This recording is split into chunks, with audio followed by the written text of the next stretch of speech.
Hello, hello, and welcome back to another episode of She Talks Business. I hope you all had a super happy new year and that your first week of 2024 has been off to a roaring good start. I am here again today with my niece, Mackenzie, who is going to be talking to us about business, kind of like business 101s. And I think it's a really great episode to kick the year off because I think we should always consider beginner mind and how we can restart things, even if you have an established business. So if you've been listening, you know who Mackenzie is. If you haven't listened to the last 3 episodes, the one we did last week on money was really good. I highly encourage you to go back and listen to that. Mackenzie is a wellness counselor who specializes in the menstrual cycle and is on a mission to serve those who struggle with period problems through holistic practices. She uses her education and background in psychology and her diploma in wellness counseling to help people feel heard and offer alternative solutions so they can not only feel their best, but have a better period naturally. Mackenzie, this is like our 4th episode. I'm Mhm. so excited to get started. Thanks for being here. Did you have a nice New Year's? Yeah, I did. It was great. I am very relaxed, very excited to ring in 2024. Awesome. How So was yours? let's, great. I'm super happy to be embarking on a new year. It's great. Mhm. All right. Where do you want to take us today? I would love to embrace the new year energy and, it's always about resolutions and the blank slate ahead and really dive into how can we set ourselves up for a good year business wise. And I've got some questions about being your own boss and organizing a day, but yeah, just starting with what are some things we can do as we head into the new year as business owners to set up for a great 12 months. It's a great question. I think one of the things that is super helpful to start the year off is to plan your time. Mm. So you should sit down with a pen and a piece of paper or a pen and a calendar, and you should plan all the time that you want to take off. You should plan the time that you want to attend conferences or events. You should plan the time that you need to work on your business. You should plan time for going to networking events to meet people. You should plan time for your marketing. And then you should plan time for when you're actually going to do work with your clients and map all that out into a plan. Once you take all the stuff off the table that you want to do outside of working with clients, you're left with a container of time that is what you have to generate revenue from. And so, like we talked about on the last episode, looking at that container and figuring out just how much revenue do you want to generate and how do you make that happen given what you have left is an important place to start from at the beginning of the year. If you know that you need to book, for example, 1,000 coaching calls, or you need to book, 25 half-day sessions with people, or you need to sell 2,500 widgets, starting the year out knowing exactly what it is that you need for the year is a really good place to be in, because when you know what the goal is, then you can create a plan to try to reverse engineer how to get that. Mm. And I think what happens is people often just get caught up in the trap or the habit of the same day-to-day stuff that they're doing, and they fail to actually stop and think about what is it that I really want to happen this year, and what do I need to do to make that happen? I'm really hearing like starting with the end goal. So we're picturing ourselves in December 2024 and then reverse engineering it and making sure that there's enough time for all of the different aspects that go into creating, growing, sustaining a business. Right. And making sure that you are actually willing to work hard enough to make what you want happen. And I Mm. think that sometimes we fail to talk about that or consider that, because when you set a goal for your business and you reverse engineer the goal, it's important for you to look at how much traffic do I need to come to my website? How many leads do I need that are interested in doing business with me? How many sales do I need to generate in order to fulfill the number of like the sales goal that I have for the year? And often we look at the number of clients that we need to hit our goal, but we don't take into consideration the number of conversations and the amount of traffic that we need to get there.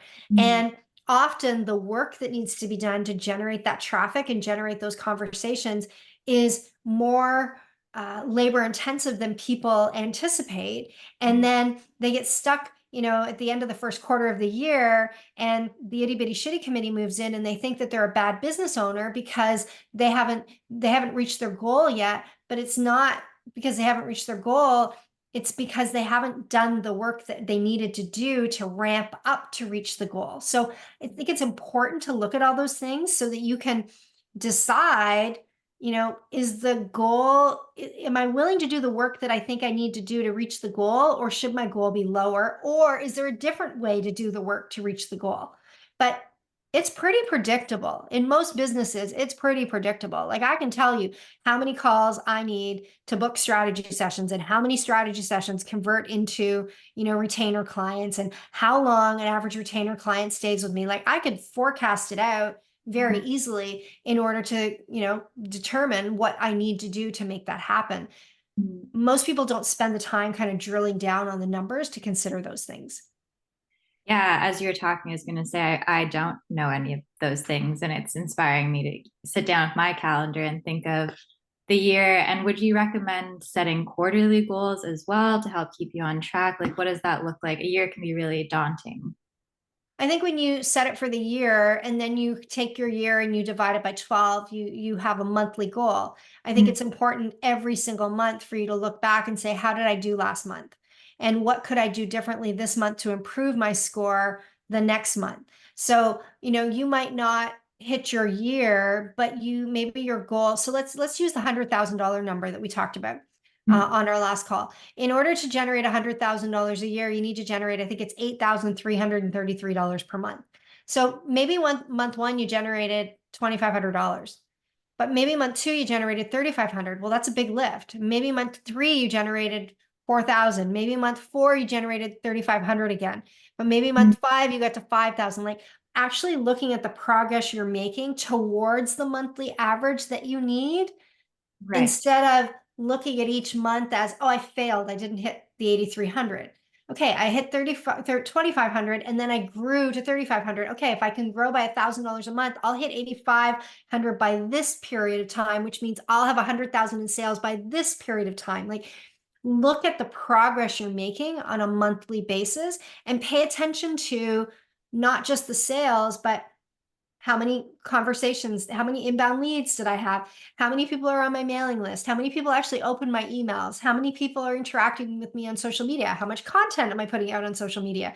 Because when you start to pay attention to all the different drivers, you can see which of those drivers are helping to bump things in your business or not. Because if, for example, let's just use Instagram. If, for example, you posted two times a day on Instagram during the month of January, and you didn't get any inquiries from Instagram. But the next month you posted 5 times a day on Instagram and you got 3 inquiries from Instagram. What would happen if the next month you posted 8 times a day? Like, if you don't measure the number, you don't know what the cause and effect is. So it's important to try to track those things without making yourself crazy, so Mm. that you know where people are coming from. And when you have conversations with customers, you always want to ask them that. How did you find out about me? Mm. Because when you ask them, how did you find out about me? You will find out very quickly what's working and what's not working in your marketing. I Mm. have a client who, they have a new client, and they thought that this new client came from a speaking engagement they did. And when they were in conversation with them and asked them how they first found out about them, turns out it was LinkedIn. So now Mm. they know that what the work they're doing on LinkedIn was actually the starting point of where this particular buyer found them. So if you don't ask, you don't know. And sometimes it's hard with the data to know precisely what people came from where. So anytime you're talking to a potential buyer, you should ask them how they found out about you. That's a great tip to figure out what's working and what's not. And I love how all of these conversations are building on each other. Like I'm hearing not focusing on the gap and gamifying it and having fun with it, and not having the goal be just set it and forget it, but having the goal serve as an inspiration, kind of like shoot for the moon. Yes. And yeah, if you're not reaching that monthly average goal, taking what you can from that experience, because as we all are, we're always learning, and it is Mhm. the beginning of a new year. And for people like me, who it's the first real year of, applying all of this knowledge to growing a business, I think that's a really important distinction of how you can use your goal as inspiration rather than just another way to beat yourself up for what you're Mhm. not accomplishing. Yeah.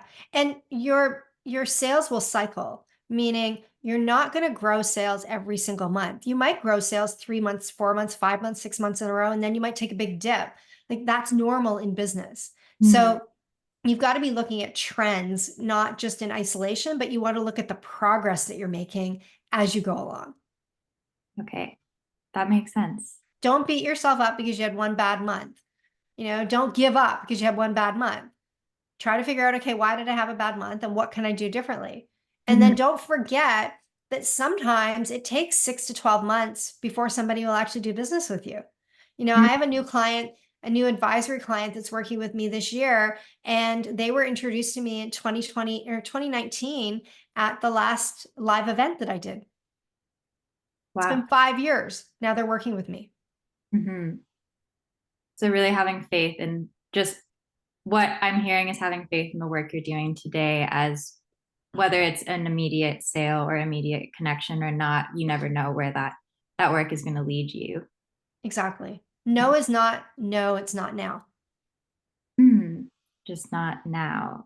And okay, we've sat down, we've planned out our year, we have our monthly goals. How do you structure a day? That's something that I'm noticing I struggle with. It's the first time being my own boss.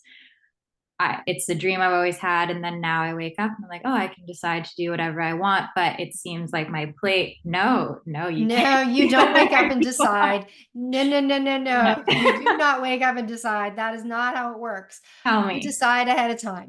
Hmm. So I structure my week and it's a very predictable way. So Mondays are my team day. I do all my team calls on Monday. I meet with my leadership team on Mondays, and Mondays are very much dedicated to my team and me working on my business. Tuesdays and Wednesdays are typically client call days, and Thursdays are typically reserved for strategy work with clients. So, Tuesday, Wednesday, Thursday are client facing days, and Fridays are typically they're my catch all day. So some people might call them a buffer day. It's more of a day where, if I need to get my hair done, I need a dental appointment, I need to go to the doctor, I will schedule it on a Friday. Hmm. And if I don't have any personal appointments, Friday's the day that you'll find me in my office just getting caught up on my own things that I needed to do that I didn't get done that week. So I'm Hmm. very clear about the structure of when I see clients, when I work with my team, and when I get my own work done. And that is the structure that I follow week after week after week after week. And that consistency helps me to stay consistent in my business. Recording podcasts. I have a set day every month where I record podcasts. I schedule them all on that day. They get all recorded. They're ready for, to be distributed over the next little while. So it's very, very predictable. Now, Hmm. I've told you about the perfect structure. There Yeah. will always be exceptions. There will always be a client who is like, I need to talk to you on Monday. Could you please fit me in? And I'll make an exception. There Hmm. may be a client call on a Friday where I need to make an exception, but they're not the norm. The structure allows you to create standards and consistency in your business, but you've got judgment, which means there's always a bit of flexibility in terms of what you do and the exceptions that you make based on what people need from you. So if I was in startup mode, Hmm. I think the way that I would be thinking about my business is I would be thinking about when do I work on the business and when do I work in the business? And so I might be looking at, okay, maybe in the mornings I work on the business. So in the mornings, I'm creating marketing. In the mornings, I'm reaching out to people. I'm attending networking events. I'm getting myself out there so that more people know about me because people can't choose you if they don't know you exist. So a really important part of getting your business off the ground when it's new is making sure people know you.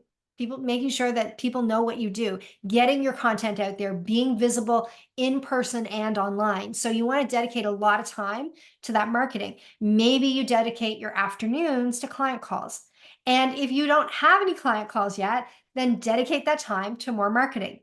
Ask yourself, what can I do to really step on the gas? Because stepping on the gas for your marketing is what is going to help you get customers. So in the very beginning, I'm going to say 80% of your time should be spent on marketing and 20% is on client fulfillment. And then when you have more clients that start to come in, you can reduce your marketing. And eventually your marketing is probably 10 to 20% of your time, or maybe you even hire somebody to help you with your marketing and it's less of a percentage of your time. It's more you directing and somebody else doing. But in the beginning, it's the marketing that gets your business off the ground. So really structuring the time to make sure that that's getting the attention that it needs and having a structure that repeats every week because it can feel really untethered and ungrounded not having that structure in place. When I opened our Telus dealership back in 2006, I wasted $25,000 on advertising that didn't work. Back in the day, it was before social media, and I did advertorials, I did flyers in the newspaper, I did the little ad packs, and none of it worked. And there were two things that worked for me. One is a $200 a month road sign that was on the side of the road that people saw when they drove by. And two, going to networking events. When I would go to the women's breakfast events and I would go to the Chamber of Commerce events and I would just go to these events. I went to BNI and I get out there week after week after week and I did it regularly. I would go to sometimes 3 networking events per week to meet people, to talk about what I did, to meet people, learn what they did. That's when my business really took off. And so I think that it's safe and easy to sit behind a computer screen and put stuff out on the internet and hope that it's going to make a difference. But the truth is, real energetic connection happens when you're face to face, belly to belly, heart to heart with someone. And Mm-hmm. so if you are new to business, get out there and go to some of these networking events and meet people and get the practice talking about what you do with strangers. Get comfortable networking with people that you don't know because those people will like you and they will refer business to you. And that's where you will see your business actually start to pick up momentum. So schedule some of those things into your calendar in addition when you're thinking about working on your business, that's an important part of it. So the networking, the getting out in person, because you're so right. It's very easy to sit behind a computer. And it's also can be disheartening when it's just kind of going into the ether and trusting that it's reaching the people or will reach the people. Whereas, the face to face, it's like I made a connection today and I got the opportunity to talk about what I do. And I think I said to you when I was visiting, every time someone asks me what I do, the answer comes out a little different, but I get more clarity every time because I'm like, oh, I'm practicing the actual connection piece of it. Yes. And for you, look for young professional organizations. I think there's one actually called YPO, and Mhm. it's for young people that have businesses. So, but get into a mix of all those things because just because somebody is older doesn't mean that they don't know somebody who needs your services. So Mhm. get yourself out there and meet people. Boots on the ground. Boots on And the ground. in terms of getting into those spaces, and again, I'm new, everything's new. What are the things that I need when I'm going to that? Like I immediately am like, oh, I guess it's ties into the expenses of it. Do I need business cards? What do I need to show up in the best way to represent my business in person? Because the ease of a computer is I can be sitting here in whatever. There's not a lot of forethought that has to go into that. So if I'm going out into the world, what is some advice you would give to new business owners? Well, there's no harm in having business cards because some people are still old school and they'll take a business card from you.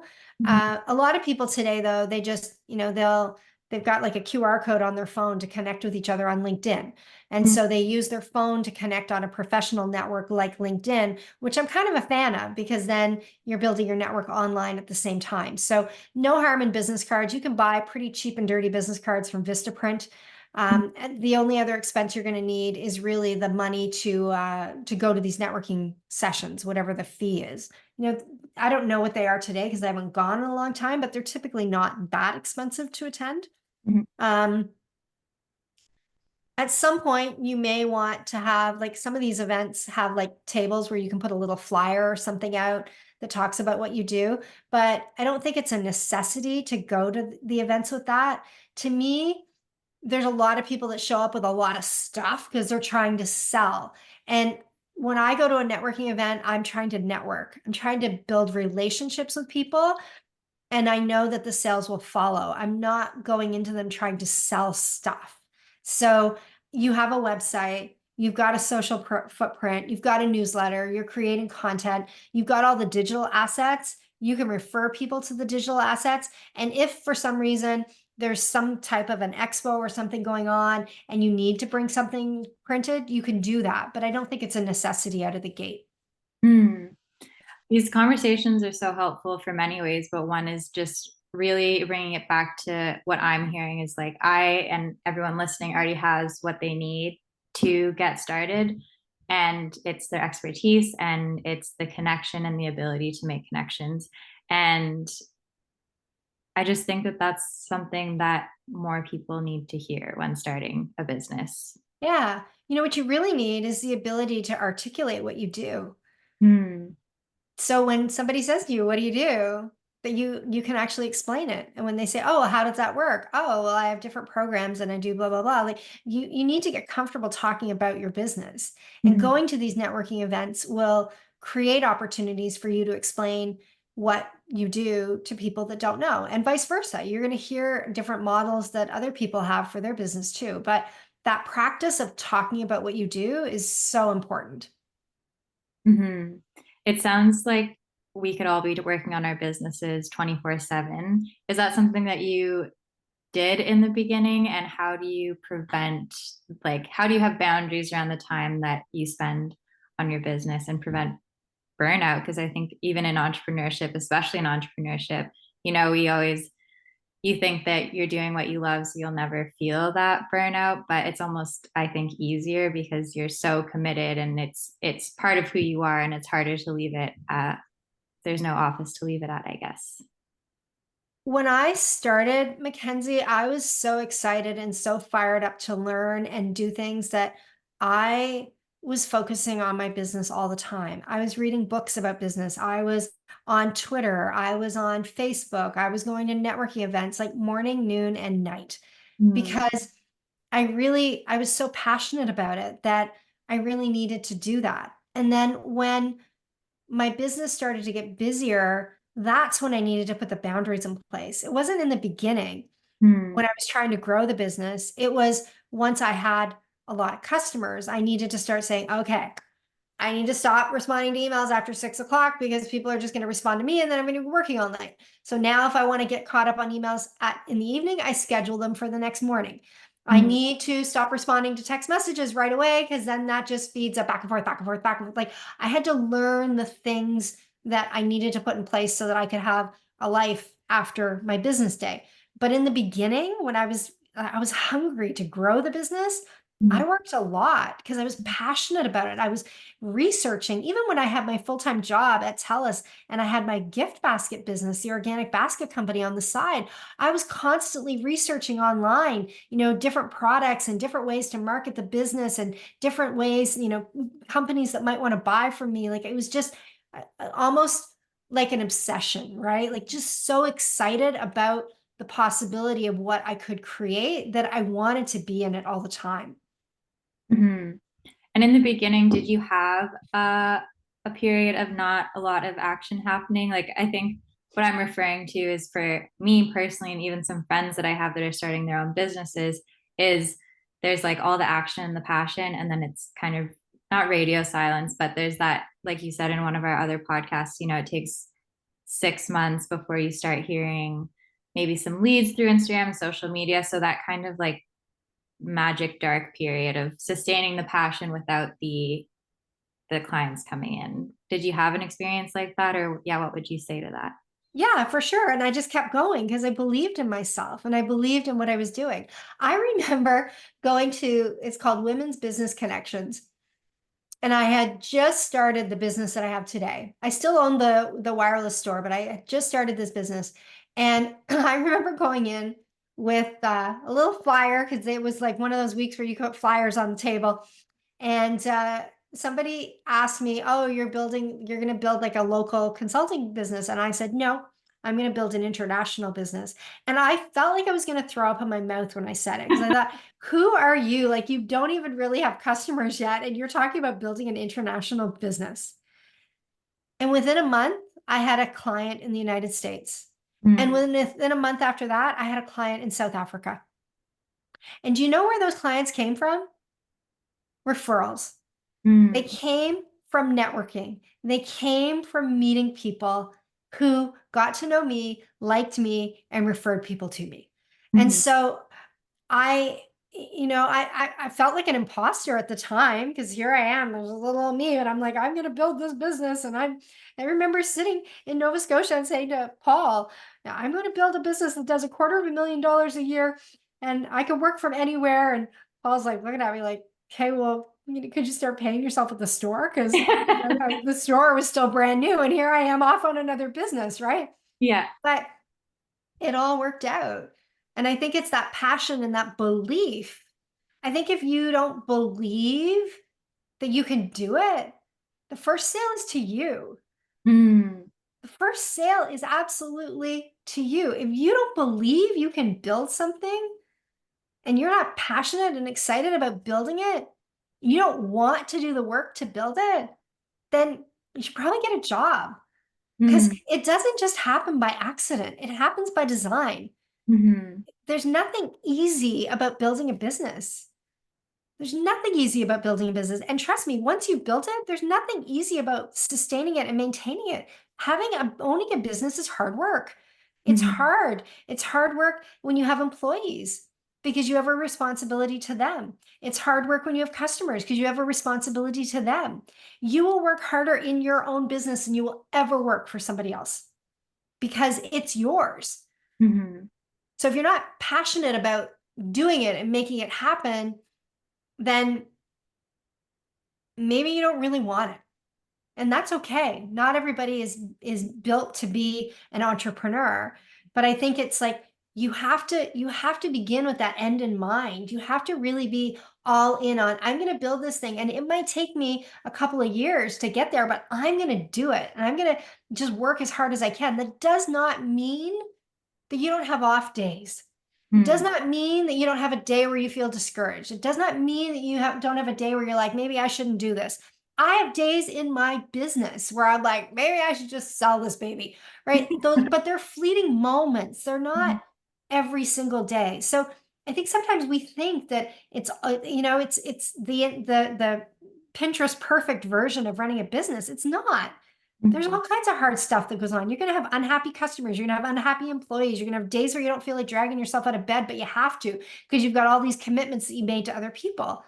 It's going to be hard and it's going to be hard in the beginning. So if you don't have the belief in what you're doing, you need to find that. You need to really, really, really believe in what you're trying to build in order to find the motivation to stay with it long term. Yeah, I definitely hear the importance of passion, and I think that's where the concern for burnout comes from, at least for me, is that I could not sleep. I could be working on this and talking about periods and networking, and I could do it all the time. So like, how do you know that each day is enough, and how do you get into that mindset when the fire and the fire is there for a reason, and it's that forward momentum? But I think that you got to find a balance, and that's what is something I would say I'm struggling with currently. So Arlene Dickinson, who's one of the Dragon's Den people, says that balance is a myth, right? Mm, There is no such thing as balance. You're not a business person and a person, you're a person. And so I think that when you have that fire in your belly, do it. When you feel that you need to rest, do it. If you need structure around your workday, create it. mm, If you don't want to burn out, then give yourself a structured, 8-hour workday or 10-hour workday, whatever you want it to be, and give yourself a day of rest or 2 days of rest per week. Like give yourself time to unplug. Mm, Um, for me, momentum loves speed. And mm, so if you want to build momentum, you have to go harder and faster at something in the beginning to get it off the ground. right. It's kind of like when you're accelerating onto the freeway. You don't go on the highway, just ever so slowly and tentatively. You got to step on the gas in order to get out there and be going. I think the same is true when you're starting a business. It's like all in on getting the business out there in the beginning. And then once you get the flywheel going, you can rest a little bit. But in the beginning, when you're passionate about it, I say bring that energy all in and go forth. And Mm, if you are tired, then take a break. mhm. I love that because it's really self-trusting and it's trusting in the passion. It's like the passion is there for a reason, and there's a reason that I or you or whoever's listening to this has that, notebook next to their bed every day, or that is just like all those ideas are coming, and that there's a reason that that's there. There's one other thing that I would say. You said you and some of your friends, you're all kind of in startup mode. When you're not married and you don't have kids, you have way more time to build a business than when you are married and you have kids and you have other responsibilities. Mhm. Because when you have kids to take care of, you can't be all in. So, the time to really give of yourself, if you are starting a business and you're lucky enough to be starting it at your age, is now. You're Mm. starting a business a decade earlier than I did. I wish I had started when I was your age. That's definitely a perspective I haven't considered, is the timing of life. Mhm. Yeah. And being able to give more of yourself. And I'm curious if there's ever a time where you think that starting a business isn't the right move. Like, is there ever things that should take precedent, or kind of like getting your ducks in a row? Well, the advice that I typically give people is don't quit your job to start a business unless you have enough money to sustain yourself during the startup season, Mm, because money is very, very stressful for a lot of people. We need money to survive. Money makes the world go round. And mhm, so, my recommendation is typically create a little nest egg for yourself, have a little bit of money set aside so that when you are in that startup mode, you have a runway that can support you financially until you get to a point where you're making money. Because otherwise, it can be super, super stressful for people. So, mhm, when somebody is gainfully employed and they think that they can just stop their job, quit their job, and replace their income instantly, my recommendation would be run your business on the side and generate at least 50% of what you were making in your job, or 60% or 70%, or replace your job income before you walk away from your job.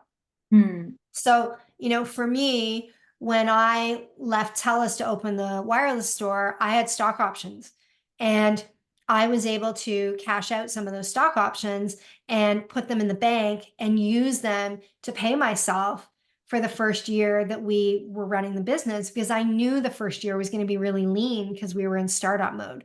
So I mm, think that sometimes the timing of when you choose to do things is really important. The other thing that I would say is that sometimes you need a job to learn the skills that you need in your business. So instead of having to learn those skills and not get paid for them, why not go find a place where you can get paid to learn the skills? So mm. if you don't know how to sell, go find a sales job somewhere and learn how to sell. If you don't know how to do marketing, go work for, go find a job where you can practice learning how to do marketing. Like, figure out what are the things that you need to learn how to do, and see if you can find, even if it's a part-time job, to help you learn those skills so you're actually getting paid to learn the skills before you have to do them in your business, because that will help you move faster in your business.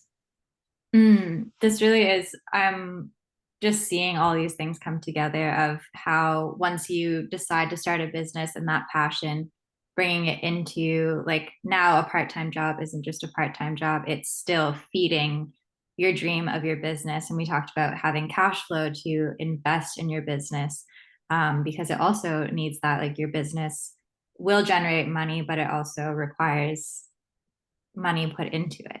Mhm. Absolutely. It takes money to make money.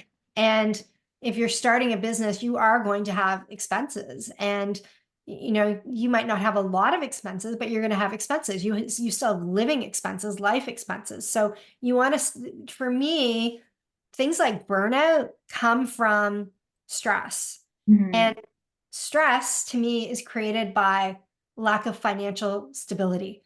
And Mhm. so my number one priority is what can I do to create the stability financially so I don't have to feel the financial stress so that I can thrive and do what I want to do in my business. And so that's kind of the level or the steps that I would say is a good way to start your business. I love that. And I love that it focuses on really caring for the individual. Like you said, you're not a business person and a person, you are a person. And that financial stress will leak into how you show up for your business, especially if you're relying on it to generate income when you don't have enough. Then that sale is no longer, oh, I'm going to have fun and throw out a number. It's, oh, I really need this client. And then it's a very different energy. 100%. You can't be detached from the outcome if you're desperate to buy groceries. Hmm. Yeah. So we're starting the year with ourselves and focusing on that and finding different ways to not even supplement the income, but supplement the dream, the business that Mhm. we want to create. Yeah. And I mean, depending on your business, there's also like all kinds of websites out there where, things like, I, I mean, I know people are going to be like, oh my God, Lisa, I can't believe you said this, but Fiverr and Behance, like there's different websites out there where it's like the gig economy. There's things that you can do to generate income. So it Mm, might be that while you're building your business, you need to be an Uber driver at the same time and make some cash on the side, right? Like, so it doesn't have to be all or nothing, but Maslow's hierarchy of needs says that we need to take care of ourselves. And so you need money to do that. And I think that that's where people often get tripped up in their business and have a hard time getting it off the ground is when they're stuck in the stressful place of not having enough money to take care of themselves. absolutely. And I think it can also get tricky when you start to feel like you need to invest in your business to get it off the ground, but not having that money to do the things Mhm. that you need to do. And that one of my questions was what are the things that can be like when to DIY it and when to invest in someone else doing it for you? Well, I think it depends. It depends on your skill level. It depends on whether you have the skill to do it yourself or whether or not you don't have the skill and it's going to take you a ton of time. Um, Today with the internet, you can pretty much learn how to DIY anything. Mhm. So I think it depends. For me, I would not DIY certain things because I can make more money with customers during that hour than what it would cost me to get somebody else to do something. So I focus on looking at things that way. But when you're starting out in your business, if you don't have customers, then you probably want to try to DIY as much stuff as you can in order to save the money that you would spend on getting somebody to do that if you've got the skills to be able to actually do it. Hmm. It really sounds like a game of Tetris in the best way of just figuring out what are the pieces. I think that's what I'm getting from this conversation is figuring out the pieces, laying them all out, whether it's in a calendar. That's one piece, the structure of your day, and then the pieces that you need in your business, and then the piece of what you need as a human being to show up for all of those other pieces. Mhm. Mhm. Yeah, for sure. There was something else I was going to say to you, and I lost my train of thought. It'll come back to me. Okay. In the meantime, when I said business 101, what are some things that came up for you? Like, what do you think of when you think of the 101 of starting a business?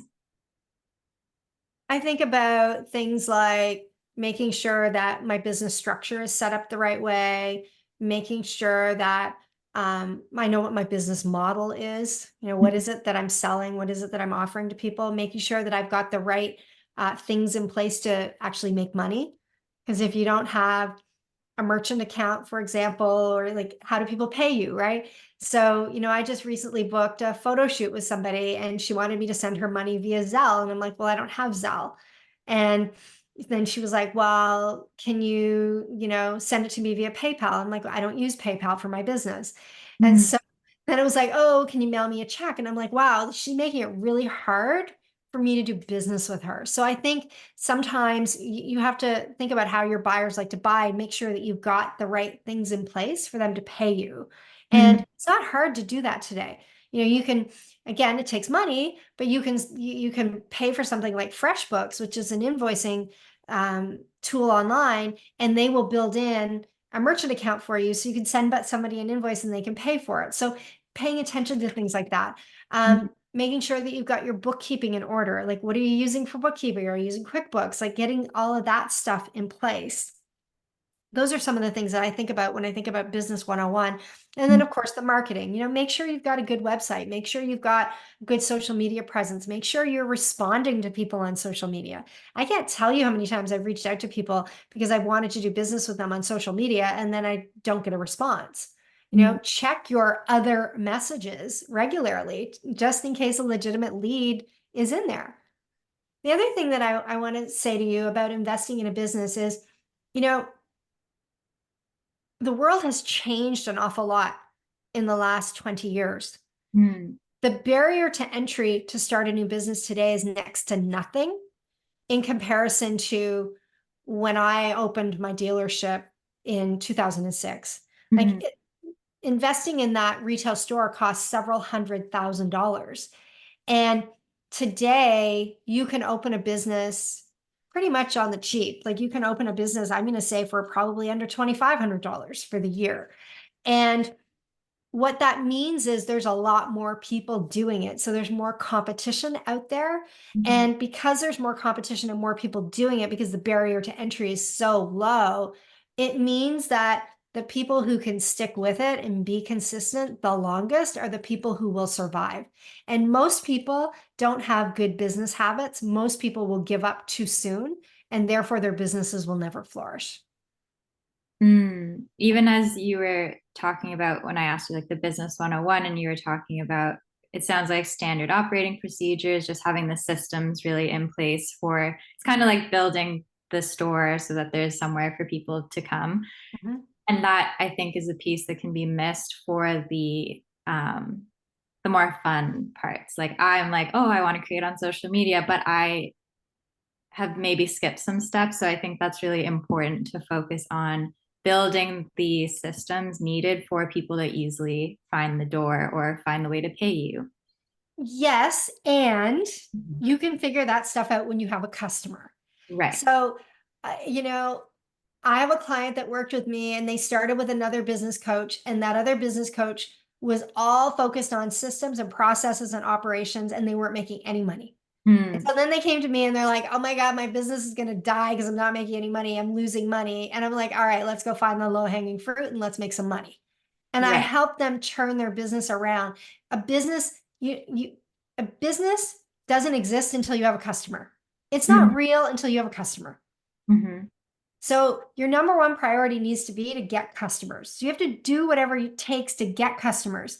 You can set up QuickBooks or you can set up FreshBooks in an evening and get an invoice out to somebody the next day. right. That's easy. You could send them a PayPal invoice if that's the only option you have. So Right. don't get into operational analysis paralysis. You need systems, but when you're beginning, you don't need a lot of systems. Right. Don't use that as an excuse to avoid getting customers. That's what you need most.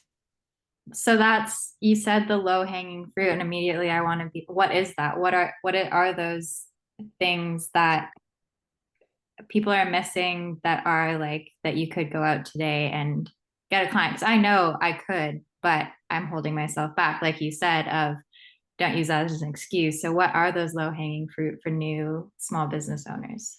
It depends on the business. It really depends on the business. In this case, this person had people inquiries that hadn't been responded to. And so Mm, that was the low hanging fruit. Get on, dial for dollars, get on the phone. You could be dialing for dollars. You could be calling different clinics and organizations to introduce yourself and offer to come in and meet people. You might have like a chiropractor who could be a referral partner for you, or a massage therapist. Like you could be calling and building relationships. You could be calling schools to see if you could go in and talk to girls about their cycle. Like there's all kinds of stuff you could be doing. That's where you start to get some of that low hanging fruit, but it's different for every business. Okay. Sounds like just really putting yourself out there. 100%. Okay. Always. Always. My last question is more just a personal one of what are you looking forward to this year? And what are your business goals, I guess? What am I looking forward to this year? I'm looking forward to more structure in my calendar. In Mm, 2023, some of my rules got bent, and we've put better boundaries in place this year to protect my time. mm, Um, I am looking forward to an all-employee team meeting at the end of this month. So every January, I host a beach house mastermind retreat for 10 of my clients. And this year, when I'm done my beach house retreat, I'm actually flying all of my employees from Canada and the US to the beach house to spend 4 days together. And we have not been together since I think 2019 before COVID. So this is a really big deal. So I'm really looking forward to that. I'm looking forward to growth and letting go of a few things. So mm. in December, I wrapped up my Thought Readers program. I'm no longer doing Thought Readers. I've changed up my newsletter this year. So if you want to know what I'm reading, you can subscribe to my newsletter and there'll be a little reading corner there where I'll still share the books that I'm reading. But I'm really focused on, the things that I want to let go of in order to make space for some of the bigger things that I want to do. In Mm. 2023, we started working with some bigger companies, and I'm really enjoying that work. And so I'm continuing to kind of think about how we can do more work that way. That's really exciting. Yes. Yes. And then on a fun side, like I'm thinking there's a couple of things that I would like to do. I really want to go to Vegas and watch an Adele show. And I really want to go to Napa and do a wine tour. Mm. Those are some great, fun, playful things to do and exciting. Hmm. Yeah, that's Yeah.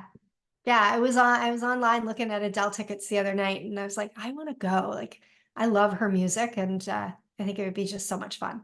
oh, absolutely. What an experience to hear her voice live and in Mhm. Vegas, for sure. Yes.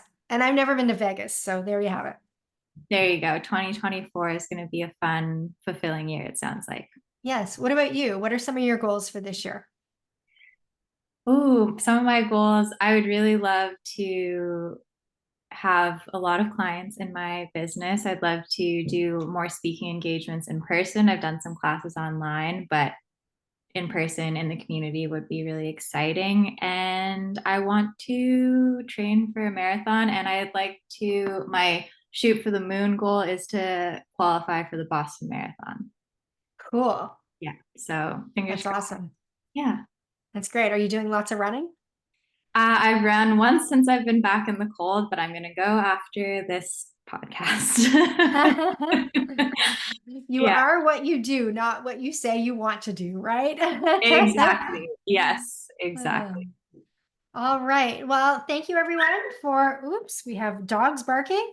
Thank you everyone for listening to this episode of She Talks Business. Thank you again, Mackenzie, for being with us. I hope you are enjoying this little series with Mackenzie and I. And I hope that you are thinking about your goals for 2024 and that the first week of 2024 was a spectacular week for you. Thanks for listening, and we'll see you next week.